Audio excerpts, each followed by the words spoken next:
Bienvenidos a esta presentación sobre el análisis de la política económica y la balanza de pagos en Colombia durante los últimos 10 años.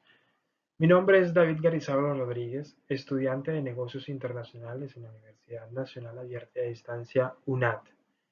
Hoy vamos a ver cómo las decisiones económicas han influido en el desempeño de Colombia y también los aprendizajes y retos que han surgido durante estos últimos 10 años. El análisis de las políticas económicas y la balanza de pago de un país es muy importante para comprender cómo un país enfrenta los desafíos económicos y cómo se adapta a factores internos y externos. Pues aquí vamos a ver cómo Colombia ha gestionado la economía desde el 2014 hasta el año pasado, 2023, que ha sido periodos marcados por la caída de los precios internacionales del petróleo, el COVID-19.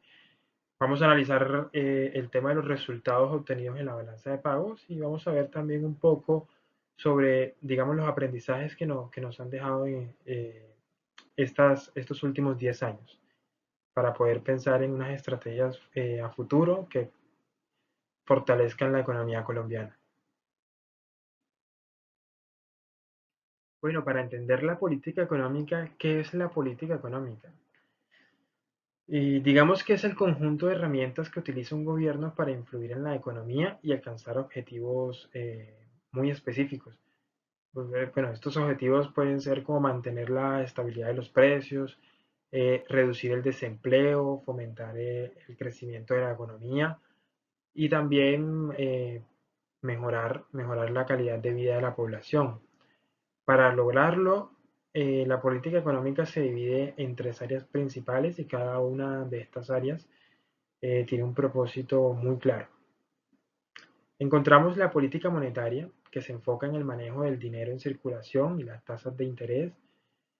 Esta política es una política poderosa ya que permite controlar la inflación y al mismo tiempo estimular o desacelerar la economía. Un ejemplo, si los precios suben demasiado rápido, así como han venido sucediendo en los últimos años, el Banco de la República puede aumentar las tasas de interés para frenar el consumo y la inflación.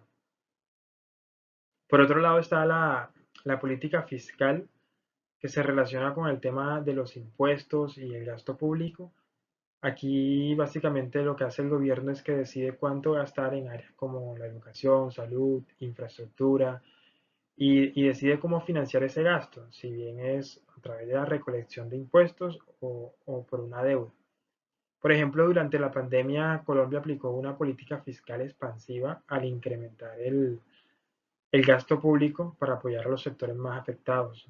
Hubo unas ayudas que el gobierno brindaba a la población en ese momento. Por último, tenemos la política cambiaria, que regula el valor del peso frente a las otras monedas.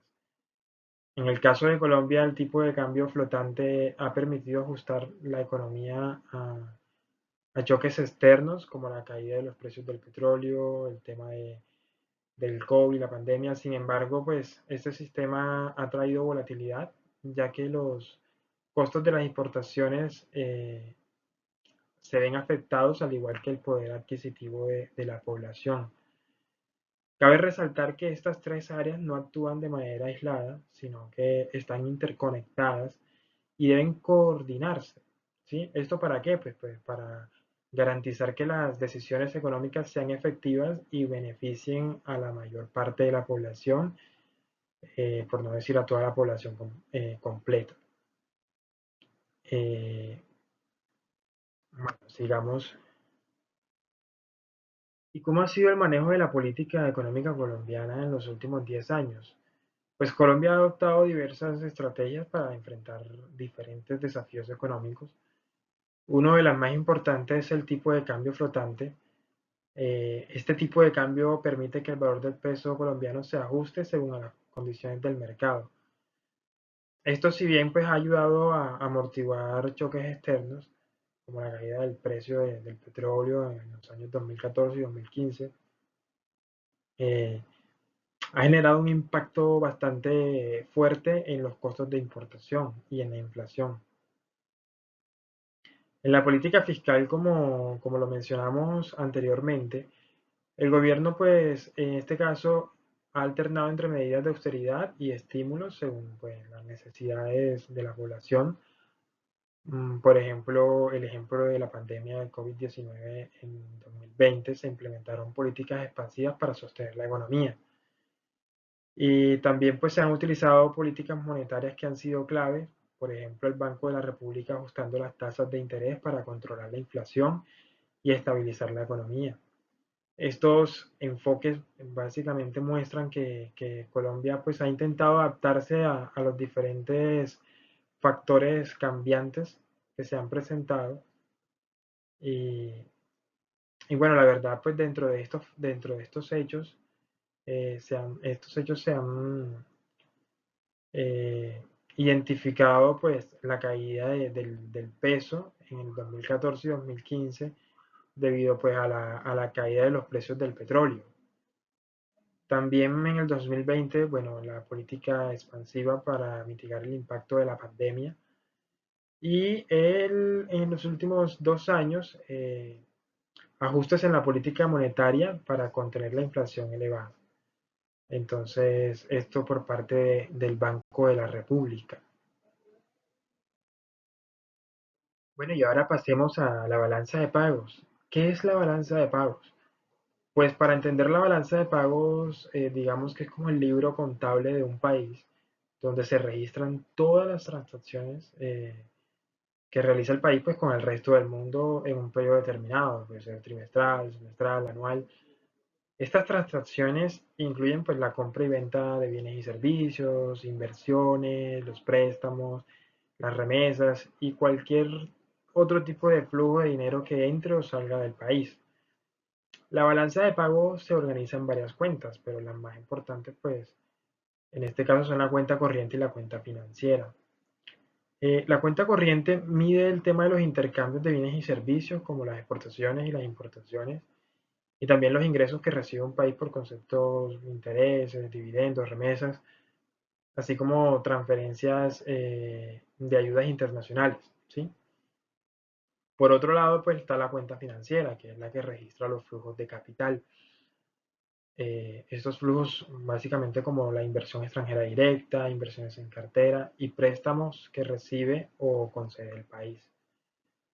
Bueno, algo importante de la balanza de pagos es que funciona bajo un sistema de partida doble. Esto básicamente significa que por cada transacción siempre hay un registro de entrada y un registro de salida. Por ejemplo, si Colombia pues exporta café a Estados Unidos, el ingreso que Colombia recibe por esa exportación de café se registra como un crédito en la balanza de pagos. Sin embargo, si Colombia importa maquinaria, pongámosle desde Alemania, ¿sí? El dinero que sale para pagar esa importación se registra como un débito. Este equilibrio pues, contable asegura que las cuentas individuales puedan mostrar los déficits o superávits, el tema de las importaciones, exportaciones, pero al final la balanza de pagos en conjunto siempre pues, va a estar balanceada y es la que nos va a decir si un país tiene déficit en su cuenta o tiene superávit. Por ejemplo, cuando un país tiene déficit en su cuenta, como ha sido el caso de Colombia en los últimos años y ahora lo vamos a ver, significa que está gastando mucho más dinero en importaciones y en otras salidas de lo que está ingresando por las exportaciones, por ejemplo. Para cubrir este déficit, el país necesita recursos de la cuenta financiera como préstamos internacionales o inversión extranjera directa. Pues otro tema sería el fomentar las exportaciones aún más.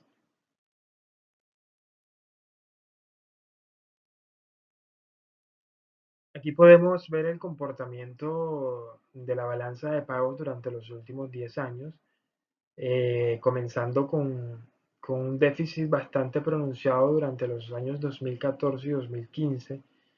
Sí, si bien pues hubo años en los que el déficit parecía reducirse, tuvo una caída histórica de 21.000 millones de dólares durante el año 2022. Bueno, para el año 2023 tuvo una reducción del déficit y bueno, se esperan o esperamos que se siga reduciendo para el año 2024.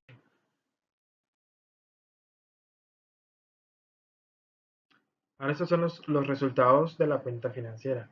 Pero bueno, volviendo un momento al tema de la cuenta corriente, como lo vimos que había un déficit pronunciado, igual aquí en la cuenta financiera lo podemos ver en el 2014 y 2015. Eso pasó en los momentos cuando el precio del petróleo cayó drásticamente. El déficit disminuyó durante el 2016 al 2019, pero como lo mencionamos en 2022, alcanzó un pico muy bajo, ¿sí? De menos 21.000 millones de dólares, ¿sí? Se aumentaron las importaciones, hubo desaceleración en las exportaciones de productos no tradicionales. Y bueno, vemos en 2023 cómo se ha reducido el tema del déficit en la balanza de pago. Y esto pues se debe más que todo también al tema de una recuperación en algunos de los sectores exportadores.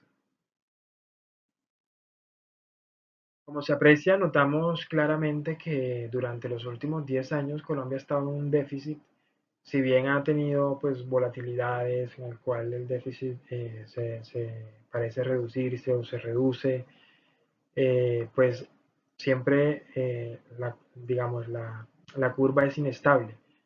Y obviamente estos déficits lo que hacen es reflejar la vulnerabilidad que tiene Colombia digamos, o la vulnerabilidad que tiene ante factores externos. Pero bueno, también es fundamental pues para esto que el país diversifique la economía y reduzca la dependencia de sectores volátiles como lo es el petróleo. A ver, durante este periodo hay hechos importantes como la caída del peso frente al dólar en el 2015-2016 y que básicamente expuso las limitaciones del modelo económico dependiente del petróleo. Y también pues uno muy importante que fue la pandemia del COVID del 2020, que obligó al país a implementar políticas expansivas para pues, evitar un colapso mayor. Lo que podemos aprender de todo esto es que Colombia necesita diversificar su economía para reducir la exposición a crisis externas. ¿Sí? Y obviamente pues hay que coordinar el tema de las políticas fiscales y monetarias para enfrentar los desafíos complejos. Eh, Además, pues como lo hemos visto, el tema de tratar de reducir la dependencia del petróleo. Entre los errores, pues está la dependencia del petróleo. Considero que es un error del tema de la política económica de Colombia y además, pues, el aumento sostenido de la deuda externa lo que hace es plantear riesgos bastante significativos, ¿sí? Por eso, pues, existen unos retos a futuro, que es fomentar la inversión extranjera en sectores pues, no tradicionales, e implementar políticas que ayuden al país a reducir el déficit y pues garantizar una política económica que promueva un crecimiento en todos los sectores y en todos los aspectos. Eso va a ser fundamental y tratar de diversificar la economía, que eso es importantísimo para que Colombia pues pueda tener o pueda contar con una mayor capacidad de respuesta ante factores externos. Bueno, en conclusión de todo esto, pues la balanza de pagos y la política económica colombiana durante los últimos 10 años nos deja unas lecciones bastante importantes, ¿sí? ¿Tiene capacidad para enfrentar desafíos? Pues sí, Colombia tiene capacidad, pero necesita más, necesita diversificar la economía, mejorar la coordinación de las políticas fiscales y monetarias. Y esto no solamente nos va a ayudar a hacer una economía más fuerte, sino que a enfrentar retos mayores, ¿sí? Retos mayores con mayor estabilidad y de pronto pues no vivir lo sucedido en el 2020 de esa manera tan fuerte. Muchas gracias.